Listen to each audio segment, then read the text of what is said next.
Hello to all my friends out there. So this video is on standard of living. Okay, I worked low-end shops and I was well aware that my standard of living was probably higher than almost everybody I ever work with. And I think one of the reasons is to understand the standard of living. Okay, starting out with your home. In America, most of the people have always had their own home. They've always had a home that only their family lives in. I was watching videos and I saw, people, you're going to save money by more than one family living in a home. As a matter of fact, you're even going to share your bedroom. Well, you can do that and you can save your money and you can put it in the bank, but during all that time you're doing that, you don't have as high of a standard of living as someone who has their own house with nobody in it but themselves, who can come home from work and relax, and you don't have anyone in your stuff, in your refrigerator. Your standard of living is going to be higher, like it or not. And what we have now is we have a high cost of living, and they see nothing wrong with it. But the thing is they themselves are not teamed up with 2 and 3 families living together. So one of the things you would want to do as soon as possible is you would want to get a dwelling that was just you and your family living in it, if possible. Your standard of living is going to be higher. That goes really without saying. Okay, is your dwelling safe? In the last apartment I had, my apartment was loaded down with alarms, and those alarms were expensive, but those alarms kept me safe. And when I left, I'm sure they thought they were going to hook them up. They're expensive. So is your dwelling safe? One way to keep your dwelling safe is don't keep anything in your house that somebody might want to rob you. I mean, if there's nothing for them to break in, chances are they're not going to bother. If you have a dog, that's nice. But they can, someone who really wants in can get past a dog. Okay, air and heat. One of the reasons I think, I had a higher standard of living is air and heat. I would work 2 and 3 jobs, and when I got home, I wanted to turn that air on and I wanted to turn that heat on and make myself a little dinner. Most of the time I'd get home about 8 o'clock at night.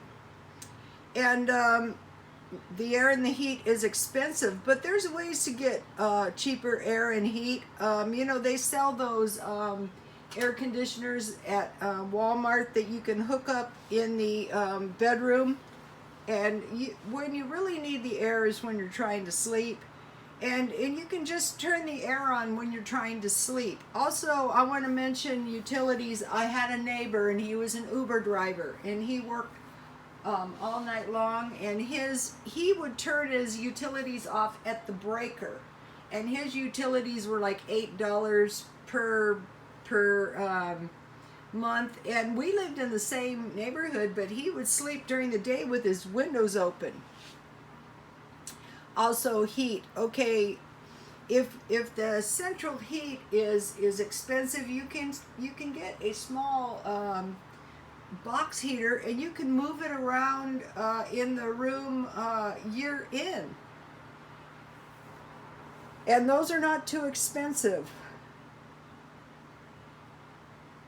So you've got your dwelling that only you is living in, air and heat.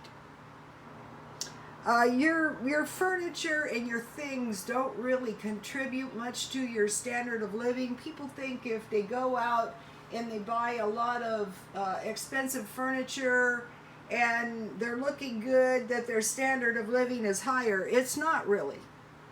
It's just looking nicer. If you're not running that air and you're not running that heat, if you're experiencing the elements, then you're not really living better. Okay, number 2, standard of living, food. Okay, food is very important because it will save you on your medical and dental, because you'll stay in a better state of health. Okay, you guys have seen me cook. You don't have to spend a lot on food, but you do need to secure adequate nutrition.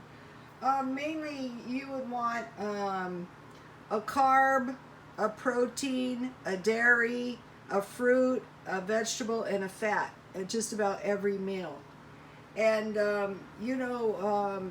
people, with money, they don't even figure the food in much because they eat mostly natural food, like organic food. If you watch their videos, I'm having some kind of toast and egg, and then a salad for lunch, and then they go out for dinner, and it's basically, a meat, a carb, a vegetable, a fruit. Very simple, really. But you do need to secure good food.